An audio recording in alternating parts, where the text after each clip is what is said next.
Well, apparently China's rise in the international scene is most impacting the Asia-Pacific region. And China has been rising both in terms of economic power and also military power. In the Asia-Pacific region, well, traditionally speaking, China has been the target of economic dependence or interdependence for many of the regional countries. But in terms of the security trust level toward China, well, it has not been so strong. So despite China's rapid increase in terms of military capabilities as well, most of the regional countries have been still dependent on the American power instead of Chinese power. So in that sense, despite the rise of the Chinese power in the region, the overall sort of power structure or power dynamics in the region has not been changing so much.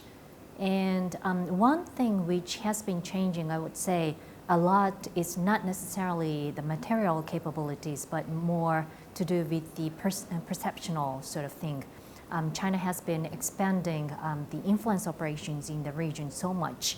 So in terms of the sort of discursive power, China has been increasing its presence. For example, China now intervenes into elections in the regional countries, especially Southeast Asia. Well, American government also knows that China started intervening into the election campaign in the U.S.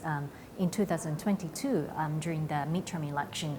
So, well, if we are to include the U.S. or those well, American countries as Asia-Pacific sort of countries, we now see that there's an expanded sort of influence, operations from China. And so regional countries are increasingly sort of aware and concerned about China's influence operations. And there has been a lot of works which tries to understand and analyze influence operations.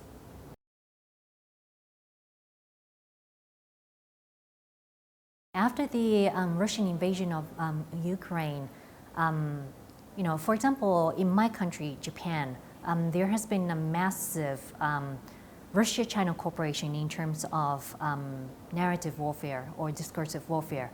And so Chinese trolls, together with Russian trolls, have been spreading the Russian propaganda so much. And it has been impacting the Japanese discursive space to the extent that especially those liberal thinkers who want to see the war ended tend to argue, tend to use sort of whataboutism argument and question the supports from the NATO side or the Western side, which is a pretty problematic thing because the original problem was in Russia, not in the NATO or the West. So well, this is something that the society in Japan has been very concerned. And also, well, due to this Russian aggression of Ukraine, there's a realization in the Asian region that China is likely to do this. Well, China could do the similar kind of thing in the region, which is about China's invasion, potential invasion of Taiwan. And so the region has been trying to increase the deterrence capabilities against China. And for example, Japan and South Korea have increased the security cooperation together with the United States. So we now have a closer sort of trilateral cooperation. And Japan itself also decided to increase the military expenditure, whereas well, Japan's military expenditure was restrained to only 1% of GDP traditionally. It decided to expand up to 2% of GDP within 5 years, and this has been a radical change due to the realization that we have to really think about how to prevent wars instead of taking some measures after the war occurs. And also, actually, one of the concerning things after Russian invasion of Ukraine is that is the change of the position of values-based discourse in the region. What I mean is that after the invasion started, the United States and many of the Western countries, and even Japan, used those liberal terms like democracy and human rights to raise support for Ukraine and strengthen solidarity amongst the countries. And that was successful in sort of orchestrating people's support for greater assistance for Ukrainian people, be it refugees or the government and so forth in the country or in the region in Asia.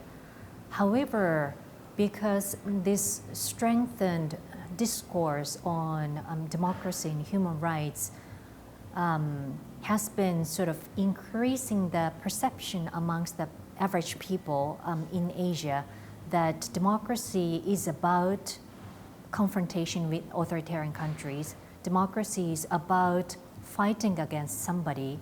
Democracy is about ideology. This kind of confrontational image has increased, and this has led Southeast Asian countries which want to maintain economic cooperation with China pretty unpleasant. So Southeast Asian governments have been pushing, for example, the Japanese government to stay away from this liberal discourse in diplomacy, which has weakened the Japanese government's emphasis on democracy and human rights in its diplomacy. And that has been also the case in the US as well.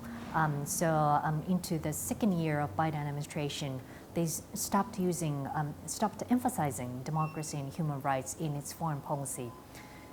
So what we have to think is that although it might be indeed necessary to sort of restrain the use of democracy and human rights in order to orchestrate those Southeast Asian countries or whatever global South country for the support of Ukraine, we also have to think about the possible sort of repercussions that that could have onto the the support for the liberal international order in terms of narratives.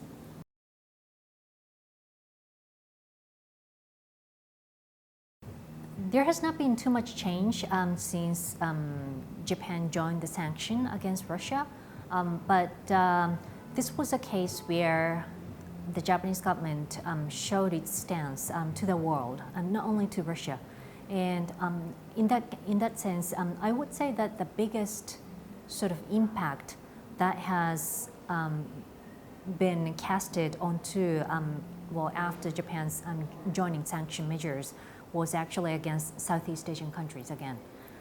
So Southeast Asia realized or strengthened the belief that Japan is on the side of the NATO, and so it's not necessarily taking a similar stance with those Southeast Asian countries or Global South, which is trying to see whether they can actually go neutral between the West and Russia.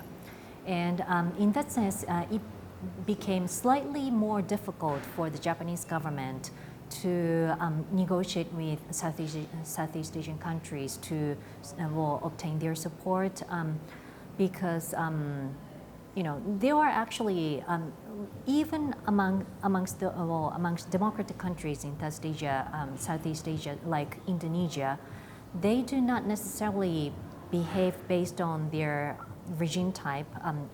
What I mean is that they do not necessarily try to work together with other democratic countries like Western countries or Japan, but they would rather go much more pragmatically. And Indonesia, as a country that places quite an importance on economic development rather than normative aspect, and especially under the current administration, Jokowi administration, they are a bit uncomfortable about Japan's very clear stance to support Ukraine and sanction Russia. And also another probably aspect that I can see as the effect of Japan's joining of economic sanctions against Russia is the further widening of Russia-China cooperation, especially in terms of narratives. So they have been, trying to distort the image of democracy, as they are doing in the international scene. And so they spread, they disseminate a lot of articles on democracy, saying that, for example, the U.S. is not a democratic country which tries to, which listens to people's voice, but China is the real democracy, which actually responds to people's voice and needs and so forth. And they spread that kind of discourse in the Japanese language. And it's very interesting to see that after one Chinese government media spreads that sort of article, all the governmental media actually cites that, and Chinese trolls also start citing that. And that's also seen amongst Russian trolls and Chinese trolls as well. So they are spreading the same voice all together in the Japanese language and into the Japanese society. And so far, because fortunately or unfortunately, anti-China sentiment in Japan is pretty strong. So people do not take it seriously. So that's a sort of positive thing. But probably one thing we have to worry a bit is that if this anti-China sentiment continues too strong, then that might lead people to have antagonistic approaches to average Chinese people as well. And we really have to differentiate the Chinese government and Chinese people. And we have to think about how to approach the Chinese people vis-a-vis Chinese government. And if I may, I would actually also like to add just one thing, which is that Russian aggression of Ukraine has been apparently casting a lot of impact onto the Japanese society. More than that, China's information campaign after the Japanese government started discharging treated water from Fukushima has been casting a lot of impact. What happened is that we had a huge earthquake in 2011 in Japan, and then at that time nuclear power plant was hit, and so we needed to stop the operation of the nuclear power plant. And in tackling this nuclear power plant, we started having a huge amount of water which was used to which was created within this process. And there are a huge number of tanks in the region which contains those water, and we had to do something about it. So the government decided to decrease the amount of tritium within the water to the level that can be discharged into the sea. And the Japanese government also obtained permission from the IAEA that the tritium level is indeed low enough so that the water can be discharged into the water. And so they started discharging it in, I think, August.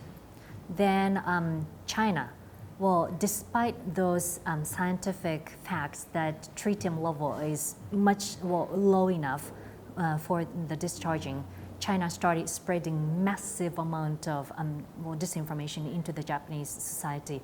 Also, the Chinese government has been, Chinese people actually, part of whom are probably bought up by the Chinese government, have been making a lot of phone calls into Japanese restaurants, Japanese mayor's office, Japanese governmental office, what have you, just to stop the operation of whatever companies, restaurants, offices, to irritate. And this was a huge wake-up call in the society.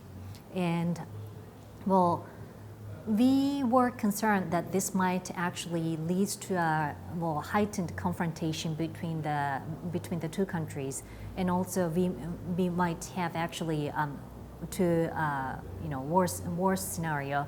We might have further polarization in the country between those who support the discharge and those who do not support the discharge. But what we had in the end was actually that people started using boycott rather boycott. What I mean is that if they go anti-China, people might start boycotting purchasing Chinese products. But we did not see that kind of thing. But rather, people started supporting those fishermen who were actually disbanded from selling fish to China. China actually decided to ban whatever kind of seafood import from Japan. And so the Japanese fishermen are suffering hugely economically. So the Japanese people decided to buy fish, buy seafood from those fishermen, and Japanese restaurants decided to increase the purchase of those seafood. So the entire society is now using this boycott instead of boycott. So the impact of which is that it's unifying the country instead of polarizing the country, which is a positive thing that we are now seeing.